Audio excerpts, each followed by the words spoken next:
শপথ গ্রহণের সাথে সাথে বিএনপির বিরুদ্ধে জামাতের বিজয় আমরা লক্ষ্য করছি। দ্যাট মিনস বিএনপি সরকারের হিসাব নিকাশ এলোমেলো, জামাত খেলা জমিয়ে দিয়েছে। এটা হচ্ছে জামাতের একটা অর্জন, এটা জামাত দেখিয়ে দিচ্ছে অসাধারণ খেলা চলছে কোন লেভেলে, তার মানে কি কোন টেবিলের মাল কোন টেবিলে চলে গেল। চিন্তা করেন, কত 54 বছর আমরা এরকম বিরোধী দল দেখি নাই তো। ওনারা বিরোধী দল হিসেবেও দেখেন কত বড় চমক দিতে যাচ্ছে। বিরোধী দলে এমন কিছু হয় বিদেশে, এগুলো শুনে আসতেছিলাম, বাংলাদেশে যে হবে এটা কোনোদিন ভাবি নাই, এটা ভাবতে হচ্ছে। গণভোটের ব্যাপারে জনমনে বেশ ডাউট তৈরি হয়েছে যে ডক্টর মোহাম্মদ ইউনূস স্যার কি এক ঢিলে চার পাখি মারার চেষ্টা করছে, না চার ঢিলে এক পাখি মারার চেষ্টা করছে। ডক্টর মোহাম্মদ ইউনূসের একটি সিদ্ধান্ত বা তার একটি কর্ম, যেটি আমি আনন্দ পেয়েছি। এই যে আমি ডক্টর মোহাম্মদ ইউনূসকে এবং তার সরকারকে ধন্যবাদ দিতে চাই। কারণ হলো এই প্রথম 100 বছর ইতিহাসে শুয়োরের বাচ্চারা বাংলাদেশে 54 বছর ধরে ভারতীয় আগ্রাসনের বিরুদ্ধে তোরা কি অবস্থান নিছ? এক একটা শুয়োরের বাচ্চা মুখ দিয়া বলবে বাংলাদেশে ইসলাম চাই, বাংলাদেশে জাতীয়তাবাদ চাই। এই শুয়োরের বাচ্চাগুলাই রাতের অন্ধকারে গিয়া ওই ইস্কনের মধ্যে গিয়া বসে বসে চারুটি খায়। উপদেষ্টা ডক্টর খলিলুর রহমান কি করে তারেক রহমানের পররাষ্ট্রমন্ত্রী হলেন, এই প্রশ্ন ছুড়ে দিয়েছেন জামাতের আমির ডাক্তার শফিকুর রহমান। হ্যাঁ মির্জা ফখরুল, আমরা পিছনেই যাইতে চাই। আমরা সেই পিছনে যাইতে চাই যেখানে রাষ্ট্রের শক্তি ছিল ইনসাফ, আইনের শক্তি ছিল নৈতিকতায়, আর রাজনীতির মাপকাঠি ছিল সৃষ্টিকর্তার প্রতি নত হওয়ার ক্ষমতা। শুরুতেই বিএনপির বিরুদ্ধে জামাতের বিজয় আমরা লক্ষ্য করছি। দ্যাট মিনস বিএনপিকে চাপ দিয়ে জামাতের বিভিন্ন বিষয় বিএনপিকে মানতে বাধ্য করছে জামাত, এবং যে রেসগুলো, যে প্রতিযোগিতাগুলো দেখছে এখন পর্যন্ত বিএনপি এটা চায় না, কিন্তু চাইতে স্বাগত জানাতে বাধ্য হচ্ছে। এটা হচ্ছে জামাতের একটা অর্জন, যে বিরোধী দল হিসাবে চাপ দিয়ে সরকারকে লাইনে আনা কতটা যায় এটা জামাত দেখিয়ে দিচ্ছে। অসাধারণ ঘটনা কিন্তু রাজনীতিতে শুরু হয়ে গেছে। দর্শক, আপনারা জানেন, কয়েকটা বিষয় দেখাবো যেখানে বিএনপি অনিচ্ছা সত্ত্বেও জামাতকে স্বাগত জানাতে বাধ্য হয়েছে, জামাতের সিদ্ধান্তকে স্বাগত জানাতে বাধ্য হয়েছে, ওয়েলকাম করতে বাধ্য হয়েছে অনিচ্ছা সত্ত্বেও। তো দর্শক দেখেন, জামাতের দুইটা বিষয় জামাত রাজনীতিতে ইন্ট্রোডিউস করার ঘোষণা দিয়ে রাজনীতি কার্যত বদলে দিচ্ছে। একটা হচ্ছে শ্যাডো ক্যাবিনেট, ছায়া মন্ত্রিসভা, আর একটা হচ্ছে যে জামাতের এমপিরা তারা ট্যাক্স ফ্রি গাড়ি এবং সরকারি প্লট এগুলো নিবে না। এখন দেখেন, এটা জামাতের কমিটমেন্ট ছিল। অন দি আদার হ্যান্ড, বিএনপির এমপিরা রাজনীতি করে মূলত অনেক এই উদ্দেশ্যে, যে আমি ট্যাক্স ফ্রি গাড়ি পাবো, আমি সরকারি প্লট পাবো, এই ইনকাম করতে পারবো, সেই ইনকাম করতে পারবো। এটা হচ্ছে তাদের অন্যতম একটা উদ্দেশ্য রাজনীতি করার, যার ফলে তারা হাজার হাজার কোটি টাকা খরচ করে তারপর এমপি হয়। এক একজনে এমপি হয়ে এই সুবিধাগুলো নেব, চাঁদাবাজি, এটা তো আছে লক্ষ্য উদ্দেশ্য। সেখানে জামাত যেহেতু ঘোষণা দিয়েছে যে না, আমরা এই প্লট সুবিধা এবং ট্যাক্স ফ্রি গাড়ি এটা নিব না, এমপি জনগণের সহায়তা করবে, সে রাষ্ট্রীয়ভাবে সুবিধা নেবে কেন, যেটা সাধারণ জনগণ পায় না? এটা শাসক নিতে পারে না।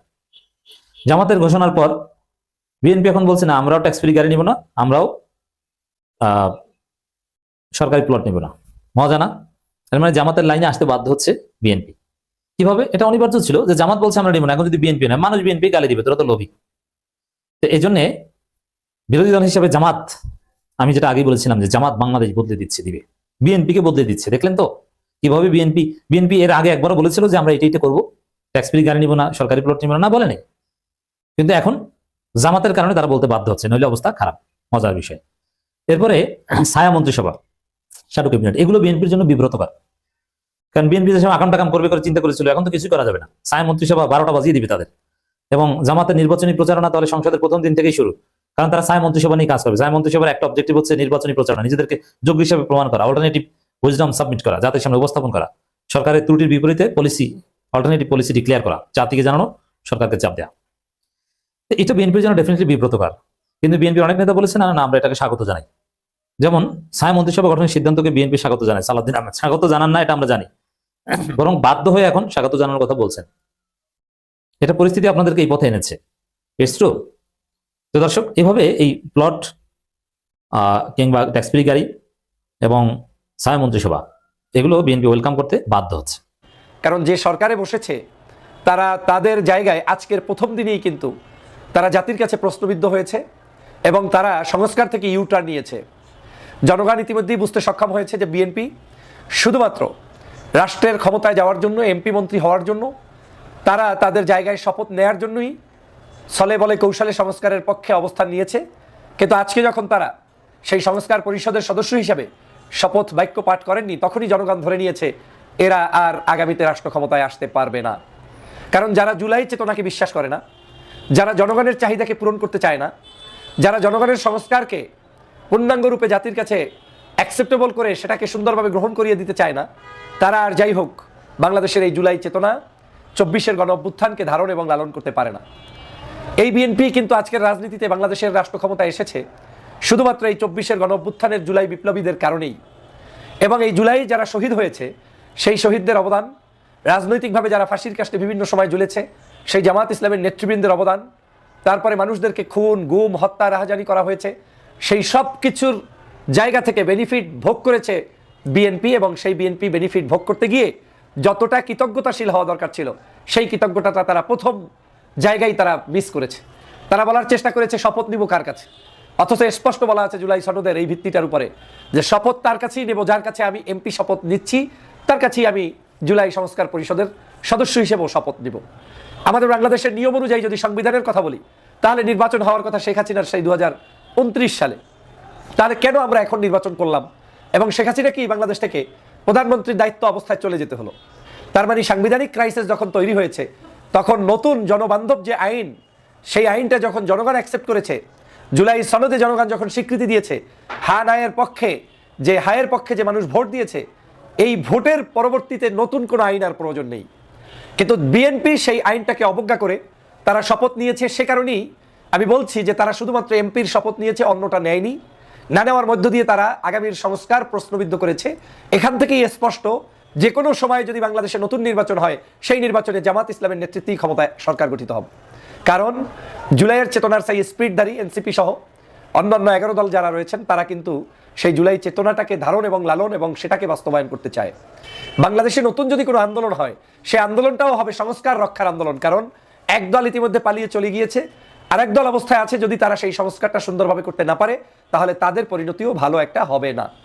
যাই হোক, আমি ধন্যবাদ জানাই বাংলাদেশ জামাত ইসলামীর আমির ডাক্তার শফিকুর রহমান সাহেবকে যে আগামীর রাষ্ট্র ক্ষমতায় ওনার নেতৃত্বে আল্লাহ যদি ওনার দীর্ঘ হায়াত রাখেন, সুস্থ রাখেন, তাহলে হয়তো আমরা একটি নতুন পরিবর্তন দেখতে পারবো।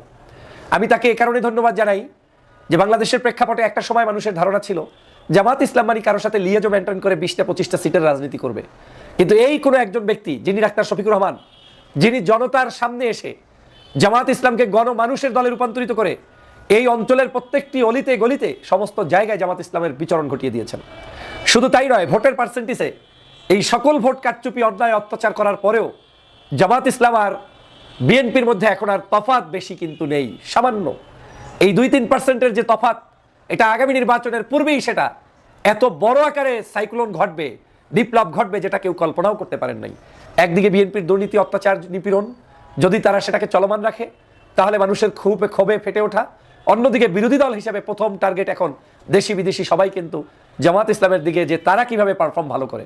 পারফরমেন্স যদি তারা সুন্দর করে, তারা যদি নেতৃত্বের জায়গায় থেকে জনগণের সাথে যারা যা কমিটমেন্ট করেছে, বিরোধী দলে বসেও যদি তার অংশ তারা যদি সেটাকে পালন করার সর্বোচ্চ চেষ্টা চালিয়ে যায়, তাহলে জনগণ এই জামাত ইসলামকে বিশ্বাস করবে এবং তাদের কি ভোট দেবে। যেহেতু ডিপ স্টেটের প্রেশারে পড়ে তারেক রহমান সাহেব খলিলুর রহমানকে মন্ত্রিত্ব দিয়েছেন, এখন কি তাহলে এমনটি ঘটবে যে সেই ডিপ স্টেটের চাপে পড়ে বাংলাদেশের পরবর্তী প্রেসিডেন্ট হতে যাচ্ছেন জনাব ডক্টর মোহাম্মদ ইউনূস? খলিলুর রহমান সাহেব বাংলাদেশের তারেক রহমানের আমলে বিএনপির সরকারে পররাষ্ট্রমন্ত্রী হবেন এমনটি বাংলাদেশের কোনো মানুষই ভাবেনি।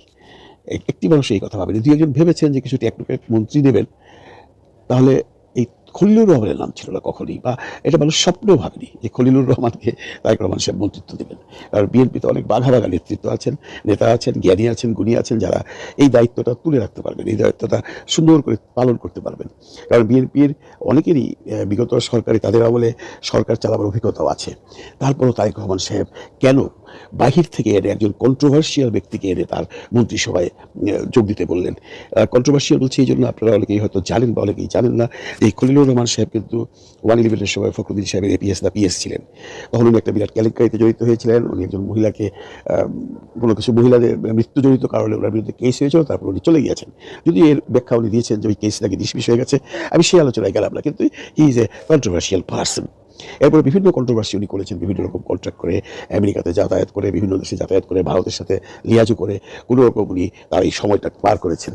এখন সবাই বলছে হঠাৎ করে তারেক রহমান সাহেব খলিলুর সাহেবকে কেন মন্ত্রিত্ব দিলেন? সবার যেটা ধারণা এটা ডিপ স্টেটের কাজ।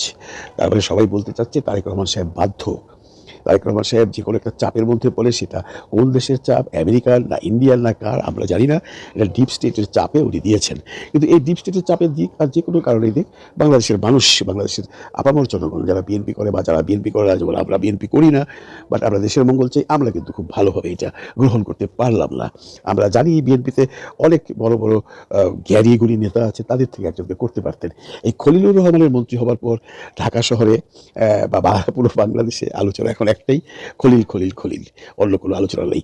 এর পাশাপাশি আরেকটা বড় আলোচনা যেটা চলছে সেটা হলো, যেহেতু ডিপ স্টেটের প্রেশারে পড়ে তারেক রহমান সাহেব খলিলুর রহমানকে মন্ত্রিত্ব দিয়েছেন, এখন কি তাহলে এমনটি ঘটবে যে সেই ডিপ স্টেটের চাপে পড়ে বাংলাদেশের পরবর্তী প্রেসিডেন্ট হতে যাচ্ছেন জনাব ডক্টর মোহাম্মদ ইউনূস? এমন আলোচনা বাংলাদেশে এখন শুরু হয়েছে।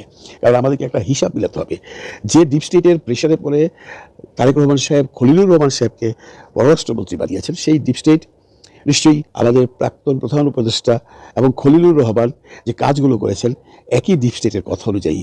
তো এই ডিপ স্টেট যদি খলিলুর রহমানকে একটা প্রতিষ্ঠিত জায়গায় দিতে চান বা দিতে পারেন, তাহলে why not doctor Mohammad Yunus? কারণ খলিলুর রহমানের চেয়ে ইউনূসের ক্ষমতা বেশি ছিল। প্রফেসর ডক্টর মোহাম্মদ ইউনূস যা করেছেন ডিপ স্টেটের ফরেই করেছেন, এবং তার কথা মতোই খলিলুর রহমান কাজগুলো করেছেন। তাহলে ডিপ স্টেট চাইবে খলিলুর রহমানকে পররাষ্ট্রমন্ত্রী যেহেতু বলেছি রাখতে, তাহলে প্রেসিডেন্টও ডক্টর মোহাম্মদ ইউনূসকে রাখো। তাহলে ডিপ স্টেট যে প্ল্যানগুলো করে বাংলাদেশে এগোচ্ছে, তার সমস্ত প্ল্যান সাকসেস হবে। এখন অনেকেই বলছেন যে এই খলিলুর রহমান সাহেবকে নেওয়া হয়েছে, বা যদি প্রেসিডেন্ট হিসাবে ডক্টর মোহাম্মদ ইউনূসকে নেওয়া হয়, তাহলে এটা প্রমাণিত হয়ে যাবে যে বাংলাদেশের এই যে বর্তমান সরকার একটা প্রেশারে চলছে, যে প্রেশারটা তারেক রহমান সাহেব অনেক আগে আমাদের বলেছিলেন যে আমি একটা তৃতীয় পক্ষের ঝামেলার জন্য দেশে আসতে পারছি না। তাহলে এটা কি প্রমাণ হচ্ছে এখন যে তারেক রহমান সাহেব সেই তৃতীয় পক্ষের প্রেশারেই দেশে আসতে পারেননি, এবং তৃতীয় পক্ষের অনুমতিতেই দেশে এসেছেন, এবং সেই তৃতীয় পক্ষই আবার খলিলুর রহমানকে মন্ত্রিত্ব দিয়েছেন, এবং সেই তৃতীয় পক্ষ ডক্টর মোহাম্মদ ইউনূসকে বাংলাদেশের পরবর্তী প্রেসিডেন্ট বানাতে চাইবেন।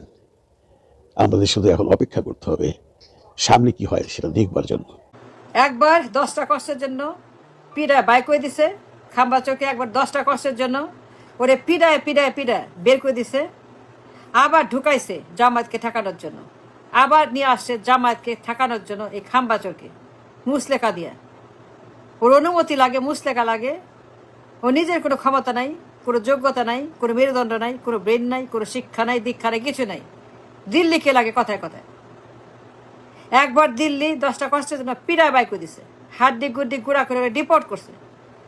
ওর বদমাইশির জন্য, ওর সন্ত্রাসের জন্য, ওর আক্রমণের জন্য, ওর বিচ্ছিন্নতাবাদের জন্য, ওর ষড়যন্ত্রের জন্য, ওর উলফার জন্য, ওর হা ভবনের জন্য, খাম্বা চুরির জন্য এই বদমাইশি সন্ত্রাস দিল্লি বের করে দিছে একবার 18 বছর আগে এই খাম্বা চোরকে। আবার ঢুকাইছে জামায়াতকে ঠেকাইতে। জামায়াত যেন না আসতে পারে, জামায়াত যেন কোনো মন্ত্রে না আসতে পারে। আবার মুসলেখা দিয়ে শর্ত দিয়া, আবার এই খাম্বারে শর্ত মুসলেখা দিয়া, নাকে খত দিয়া, দস্তখত দিয়া এই লোকেরা আবার ঢুকাইছে জামায়াতকে ঠেকানোর জন্য, মুসলেখা দিয়া দিল্লি থেকে পাঠাইছে। ওর কোনো ক্ষমতা নাই, ও নিজের কিচ্ছু নাই, ও নিজের কোনো যোগ্যতা, সক্ষমতা, লেখাপড়া, ব্রেন, দক্ষতা, ম্যাচুরিটি, ইম্যাচিওর, নাবালক, অপরিপক্ক, ব্রেইনলেস, এটা গাধা, একটা গরু, একটা ছাগল। একবার যায় একবার আসে। দিল্লি যখন বলে, দিল্লি যখন না বলে, একবার ঢুকে একবার বাইর হয়, একবার ঢুকে একবার বাইর হয় দিল্লির অনুমতি নিয়ে। দিল্লি একবার পিড়ায় বাইর করছে 10টা কষ্টের জন্য, দিল্লি আবার ঢুকাইছে জামায়াতকে ঠেকানোর জন্য শর্ত দিয়া। আমরা সব জানি, আমরা বুঝি না, আমরা বুঝি না কি হচ্ছে তলে তলে। গোলাম, গোলামের বাচ্চা গোলাম, গোলাম, গোলাম হোসেন হালার গোলাম, দিল্লির গোলাম, দিল্লির চাকর, 5টা গোলাম, দিল্লির 5টা চাকর শর্ত দিয়া ঢুকে আর বের হয়। এর কোনো পদার্থ নাই, লেখাপড়া নাই, ব্যক্তিত্ব নাই, মাথা নাই, ব্রেন নাই, ম্যাচুরিটি নাই, ঘিলু নাই, কিছুই নাই। এটা গরু, গাধা, অপদার্থ, রাবিশ, ডাস্টবিন। কথায় কথায় দিল্লিরে লাগে, কথায় কথায় অনুমতি লাগে, কথায় কথায় মুসলেখা লাগে, কথায় কথায় নাকে খত, কথায় কথা দাস্তখত, কথায় কথায় দিল্লির সঙ্গে ষড়যন্ত্র চুক্তি করে একবার ঢুকে একবার বাড়ি আবার ঢুকাইছে জামায়াতকে খতম করতে। জামায়াত যেন কিছুতেই ক্ষমতা না আসতে পারে। জামায়াতকে ধ্বংস করতে হবে, ফিনিশ করতে হবে, জামায়াতকে শেষ করতে হবে। এবার জামায়াতকে নির্বংশ করতে হবে, এবার জামায়াতকে পুরোপুরি ধ্বংস করে শেষ করে এটাকে এই জন্য পাঠাইছে আবার দিল্লি, তার মুসলেখা দিয়ে। খালি মুসলেকা লাগে, যাইতে মুসলেকা, আসতে মুসলেকা, ঢুকতে মুসলেকা, বাড়িতে মুসলেকা, দিল্লির মুসলেকা, একবার ইয়েস একবার নো। এর কোনো ক্ষমতা নাই, যোগ্যতা নাই, ব্রেন নাই, লেখাপড়া নাই, ব্যক্তিত্ব নাই, ব্রেন নাই, মস্তক নাই, ঘিরো নাই, মাথা নাই, ম্যাচুরিটি নাই, এর কিছুই নাই। এটা অপদার্থ, অযোগ্য, রাবিশ। আমরা জানি না, আমরা বুঝি না কি হচ্ছে এখানে। হালার গোলামের পুত। দিল্লি একবার ঢুকাইছে, একবার বাই করে, একবার 10টা কষ্টের জন্য বের করে দেয়, পিড়ায়ে রিমান্ডে নিয়ে। ওর বিচ্ছিন্নতাবাদী আক্রমণ, ওর সন্ত্রাসী আক্রমণ, ওর গুন্ডামি, ওর মাস্তানি, ওর শয়তানি, ওর হাওয়া ভবনের খাম্বাচোর। আমাদের মনে নাই, আমরা জানি না কি করছিল হাওয়া ভবনে, আমরা জানি না, আমরা পড়ি নাই, আমরা দেখি নাই, আমরা বুঝি না হাওয়া ভবনের সেই সন্ত্রাসী অত্যাচার এই লোকের। দিল্লি তখন ওরে গ্রেপ্তার করে রিমান্ডে নিয়ে, অ্যারেস্ট করে রিমান্ড নিয়ে, পিটায় পিটায় পিটায়, হাড্ডি গুড্ডি ভাঙ্গা, চামড়া টামড়া কাইটা ছেঁড়া বেড়া কইরা, চামড়া টামড়া সব ফেলাই দিয়ে, ওর মায়ের অনুরোধে, ওর মায়ের কান্না, মারে বাবারে, হারে মারে, আমার পোলারে মায়েরও না, আমার পোলারে বাঁচাও, আমার পোলারে পাঠায় দাও, আমার পোলার থাকবে না, আমার পোলার রাজনীতি করবে না, আমার পোলা চলে যাবে, আমার পোলারে যাইতে দাও, আমার পোলারে বাঁচা রাখো, আমার পোলারে মায়েরও না, হারে মারে। এই ওর মায়ের কান্নায় ওর ওইবার ওই যাত্রায় ইন্ডিয়া বাঁচাই দিছে। ও যে বদমাইশি শুরু করছিল, যে গুন্ডামি, মাস্তারি, সন্ত্রাসী আক্রমণ, বিচ্ছিন্নতাবাদী 7 বোন রাষ্ট্র, 7 সিস্টার্সে যা করছিল, ওর মায়ের হাতে পায়ে ধরার কারণে, ওর মায়ের কান্নাকারিতে, ওর মায়ের অনুরোধে ওরে এবার মায়েরা ফেলা নেই, বাঁচাইছে, ওরে মুস্তেকা দিয়ে বাইর করে দিছে চিরদিনের জন্য। আর আসবে না, আর কখনই আসবে না। আবার এইবার জামায়াত যখন জনপ্রিয়, জামায়াত যখন to the power, on the way to the power, Jamaat যখন 1 ইঞ্চি দূরে পাওয়ার থেকে, জামায়াত যখন 1 মিলিমিটার দূরে পাওয়ার থেকে, জামায়াত যে ক্ষমতায় বসে গেছে অলমোস্ট, এই তখন এই দিল্লি আবার সেখানে পেজগি মারছে, আবার তার মুসলিমকে দেশে পাঠাইছে জামায়াতকে ঠেকানোর জন্য। জামায়াত ঠেকাও, ক্ষমতায় যাও, যে কোনো মূল্যে জামায়াতকে শেষ করতে হবে। জামায়াত যেন ক্ষমতা না যায়, জামায়াত যেন সুযোগ না পায়, জামায়াত যেন মেজরিটি না পায়, মিডনাইট করার জন্য, নির্বাচন চুরি করার জন্য, মেটিকুলাস নির্বাচন করার জন্য, ভোট ডাকাতি নির্বাচন করার জন্য, 18 সনের মিডনাইট নির্বাচন করার জন্য হাসিনার মতো এইবার আরেকটা উল্লোককে পাঠাইছে দেশে, খোদার খাসি, খোদাকা খাসি, উল্লোকা পাঠা, এই পাঠটাকে পাঠাইছে। জামায়াত ঠেকাও, যাও, জামায়াত কিছুতে না আসতে পারে। আর বুঝি না, আমরা যাই না কি হচ্ছে এখানে। গোলাম মির্জাফর, গোলার বাচ্চা গোলাম, একটা আস্তা গোলাম, পাঁচাটা গোলাম, লুঙ্গি চাটা গোলাম, মোদির গোলাম, দিল্লির গোলাম, দিল্লির দাস, এই গোলাম। আমরা জানি না, আমরা বুঝি না কি হচ্ছে, কি হইলো এটা আমরা জানি না, অবশ্যই জানি।